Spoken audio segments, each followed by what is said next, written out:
Hi ನಮಸ್ತೆ. Watch Kannada serial ಚಾನಲ್ಗೆ ಸ್ವಾಗತ. ಇವತ್ತಿನ ರಾಮಾಚಾರಿ ಪೂರ್ತಿ ಸಂಚಿಕೆಯಲ್ಲಿ ಏನಾಗುತ್ತೆ ಅಂತ ನೋಡೋಣ. ಅದಕ್ಕೂ ಮೊದಲು ನಮ್ಮ ಚಾನಲ್ನ ಸಬ್ಸ್ಕ್ರೈಬ್ ಮಾಡ್ಕೊಳ್ಳಿ.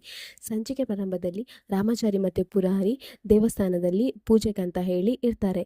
ಇನ್ನು ಮುರಾರಿ ಹೇಳ್ತಾನೆ, ರಾಮಾಚಾರಿ ಉದ್ಧರಣೆ ತೊಗೊಂಡು ಬರ್ಬೇಕಾದ್ರೆ ನನಗೆ ತೊಗೊಂಡು ಬರ್ತೇನೆ ಅಂತ ಹೇಳ್ತಾನೆ.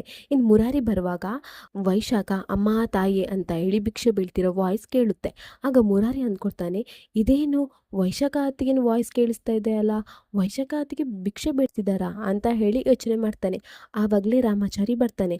ಆಗ ಮುರಾರಿ ಹೇಳ್ತಾನೆ, ರಾಮಾಚಾರಿ ಅಲ್ಲಿ ಭಿಕ್ಷೆ ಬೇಡ್ತಿದ್ದಾರಲ್ಲ ಅವ್ರನ್ನ ನೋಡು ಅಂತ ಹೇಳ್ತಾನೆ.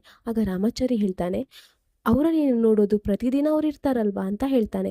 ಆಗ ಮುರಾರಿ ಹೇಳ್ತಾನೆ, ಅಲ್ಲ ರಾಮಾಚಾರಿ, ಅಲ್ಲಿ ಆ ವಾಯ್ಸನ್ನು ಸರಿ ಗಮನ ಇಟ್ಟು ಕೇಳು, ಅಲ್ಲಿ ವೈಶಾಖ ಅತ್ತಿಗೆ ಭಿಕ್ಷೆ ಬೇಡ್ತಿದ್ದಾರೆ ರಾಮಾಚಾರಿ ಅಂತ ಹೇಳ್ತಾನೆ.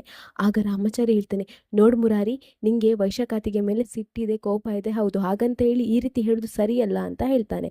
ಆಗ ಮುರಾರಿ ಹೇಳ್ತಾನೆ, ಅಯ್ಯೋ ಅಲ್ಲ ರಾಮಾಚಾರಿ, ನೀನು ಸರಿಯಾಗಿ ಕೇಳಿಸ್ಕೊ, ಅಲ್ಲಿ ವೈಶಾಖ ಅತ್ತಿಗೆ ಭಿಕ್ಷೆ ಬೇಡ್ತಿದ್ದಾರೆ, ಅವ್ರ ಧ್ವನಿ ನನಗೆ ಸರಿಯಾಗಿ ಗೊತ್ತಿದೆ ಅಂತ ಹೇಳ್ತಾನೆ.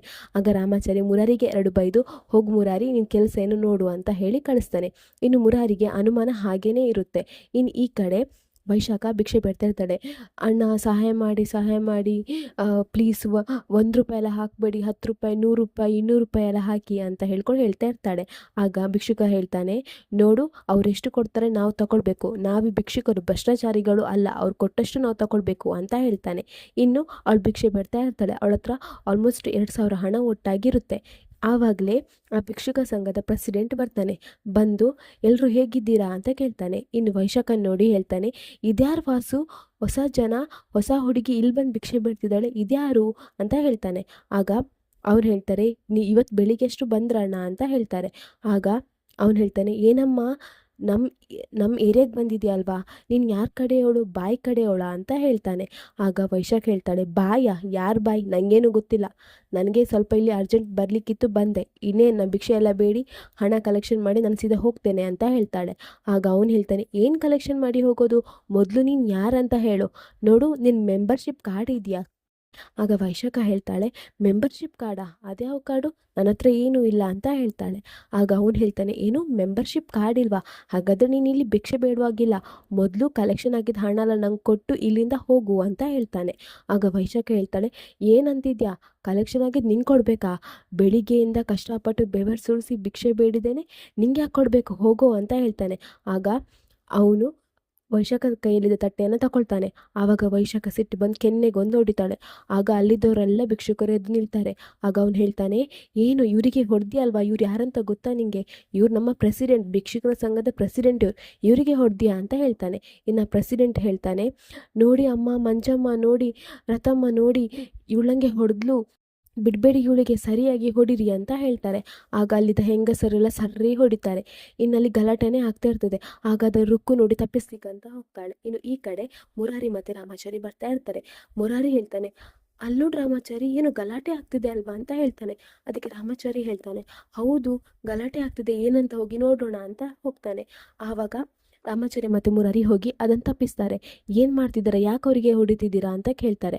ಆಗ ಅವನು ಹೇಳ್ತಾನೆ, ಸ್ವಾಮಿಗಳೇ ನೋಡಿ ಸ್ವಾಮಿಗಳೇ, ನಮ್ಮ ಏರಿಯಾಗೆ ಬಂದು ಭಿಕ್ಷೆ ಬೇಡಿ ಗಾಂಚಲಿ ಮಾತಾಡ್ತಿದ್ದಾಳೆ ಇವಳು ಅಂತ ಹೇಳ್ತಾರೆ.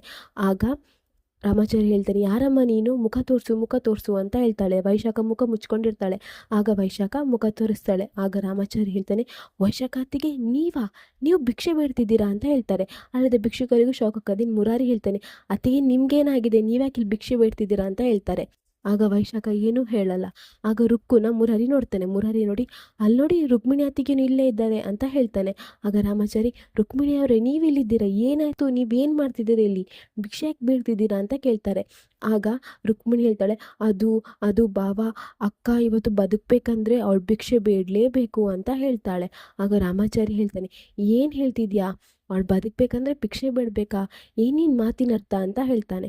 ಆಗ ವೈಶಾಖ ಹೇಳ್ತಾಳೆ, ಅದು ರಾಮಾಚಾರಿ, ಅಂದರೆ ನಾನು ಮಾಡಿದ್ದೇನಲ್ಲ ಪಾಪ, ಆ ಪಾಪನೆಲ್ಲ ತೀರಿಸ್ಬೇಕಂದ್ರೆ ನಾನು ಬದುಕಿರುವಷ್ಟರಲ್ಲೇ ನಾನು ಭಿಕ್ಷೆ ಬೇಡಬೇಕು. ಭಿಕ್ಷೆ ಅಂದರೆ ಏನಂತ ತಿಳ್ಕೊಂಡಿದ್ಯಾ, ಅದೊಂದು ಒಳ್ಳೆ ಕಾರ್ಯ, ಪಾಪನ ಕಳೆಯುವಂಥ ಕಾರ್ಯ. ಎಷ್ಟೋ ಜನ ಪಾಪ ಮಾಡಿ ಪುಣ್ಯ ಬರಲಿ ಅಂತ ಭಿಕ್ಷೆ ಹಾಕ್ತಾರೆ, ಇಷ್ಟು ಒಳ್ಳೆ ಕಾರ್ಯ ಇದು. ಅದಕ್ಕೋಸ್ಕರ ನಾನು ಭಿಕ್ಷೆ ಮಾಡಿ ಆ ಬಂದ ಹಣದಿಂದ ಅನಾಥಾಶ್ರಮಕ್ಕೆ ಕೊಡಬೇಕಂತಿದ್ದೇನೆ. ನೋಡು, ನನಗೆ ಇವತ್ತಿನ ಸೇವೆ ಮುಗಿದಿದೆ, ಇನ್ನು ನಾನು ಹೋಗಿ ಅನಾಥಾಶ್ರಮಕ್ಕೆ ಹಣ ಕೊಡ್ತೇನೆ ಅಂತ ಹೇಳಿ ಆ ಭಿಕ್ಷುಕನ ಕೈಯಲ್ಲಿದ್ದ ಪ್ಲೇಟನ್ನು ತಗೊಂಡು ಅಲ್ಲಿಂದ ವೈಶಾಖ ಮತ್ತು ರುಕ್ಕು ಎಸ್ಕೇಪ್ ಆಗ್ತಾರೆ. ಇನ್ನು ರಾಮಾಚಾರಿ ಹೇಳ್ತಾ ಇರ್ತಾನೆ, ನೋಡಿದ್ಯಾ ಮುರಾರಿ, ವೈಶಾಖತಿಗೆ ಒಳ್ಳೆಯವರಲ್ಲ ಅಂತ ಹೇಳಿದ್ಯಲ್ಲ, ನೋಡು ಇವಾಗ ಅವರಿಗೆ ಒಳ್ಳೆ ಬುದ್ಧಿ ಬಂದಿದೆ ಅಂತ ಹೇಳ್ತಾನೆ. ಆಗ ಮುರಾರಿ ಹೇಳ್ತಾನೆ, ನನಗೇನು ನಂಬೋಕ್ಕಾಗ್ತಿಲ್ಲ ರಾಮಾಚಾರಿ, ಇವ್ರ ಬುದ್ಧಿ ಒಳ್ಳೇದಾಗೋದಂದ್ರೆ ಏನು ಅಂತ ಹೇಳ್ತಾನೆ. ರಾಮಾಚಾರಿ ಚಾರುಗೆ ಕಾಲ್ ಮಾಡಿ ಹೇಳ್ತಾನೆ, ಚಾರು ಮೇಡಮ್ ಏನಾಯಿತು ಗೊತ್ತಾ, ಇವತ್ತು ದೇವಸ್ಥಾನದಲ್ಲಿ ವೈಶಾಖಾತಿಗೆ ಇದ್ದರು, ಅದು ಭಿಕ್ಷೆ ಬಿಡ್ತಿದ್ರು ಅಂತ ಹೇಳ್ತಾನೆ. ಆಗ ಚಾರು ಹೇಳ್ತಾಳೆ, ಹೌದಾ, ಏನು ಗೊತ್ತಿಲ್ಲ ಥರ ನಾಟಕ ಮಾಡ್ತಾಳೆ. ಏನು ಹೇಳ್ತಿದ್ಯಾ, ಬೇರೆ ಯಾರನ್ನ ನೋಡಿದ್ಯಾ ಇರಬೇಕು ಅಂತ ಹೇಳ್ತಾಳೆ. ಆಗ ರಾಮಾಚಾರಿ ಹೇಳ್ತಾನೆ, ಇಲ್ಲ ಮೇಡಮ್, ಅದು ಅವರೇ, ನನ್ನ ಕಣ್ಣಾರೆ ನಾನು ನೋಡಿದ್ದೇನೆ, ಅವ್ರು ಭಿಕ್ಷೆ ಬಿಡ್ತಿದ್ದಾರೆ. ಅವ್ರು ಹೇಳಿದ್ರು ಅವ್ರ ಪಾಪ ಎಲ್ಲ ಕಳಿಬೇಕಂತ ಭಿಕ್ಷೆ ಬಿಡ್ತಿದ್ದಾರೆ ಅಂತ ಹೇಳಿದರು ಅಂತ ಹೇಳ್ತಾನೆ. ಅಂದರೆ ಅವ್ರಿಗೆ ಒಳ್ಳೆ ಬುದ್ಧಿ ಬಂದಿದೆ ಮೇಡಮ್, ಅವರೇನು ಈ ಮನೆಗೆ ಒಳ್ಳೆ ಸೊಸೆಯಾಗಿರ್ತಾರೆ ಅಂತ ಹೇಳ್ತಾನೆ. ಆಗ ಚಾರು ಮನಸ್ಸಲ್ಲಿ ಅಂದ್ಕೋತಾಳೆ, ಅವಳಿಗೆ ಒಳ್ಳೆ ಬುದ್ಧಿ ಬರಲಿಲ್ಲ, ನಾನು ಒಳ್ಳೆ ಬುದ್ಧಿ ಕಲಿಸ್ತಿದ್ದೀನಿ ರಾಮಾಚಾರಿ ಅಂತ ಅಂದ್ಕೊಳ್ತಾಳೆ. ಇನ್ನು ಈ ಕಡೆ ರುಕ್ಕು ಮತ್ತು ವೈಶಾಖ ಭಿಕ್ಷೆ ಬೇಡಿದ ಹಣನ ಅನಾಥಾಶ್ರಮ ಕೊಡಲಿಕ್ಕೆ ಹೋಗ್ತಾರೆ. ಇಲ್ಲಿಗೆ ಈ ಸಂಚಿಕೆ ಸಣ್ಣ ಕ್ಲಿಪ್ಪಿಂಗ್ಸ್ ಮುಗಿಯುತ್ತೆ. ನಮ್ಮ ವಾಚ್ ಕನ್ನಡ ಸೀರಿಯಲ್ ಚಾನಲ್ನ ಸಬ್ಸ್ಕ್ರೈಬ್ ಮಾಡ್ಕೊಳ್ಳಿ.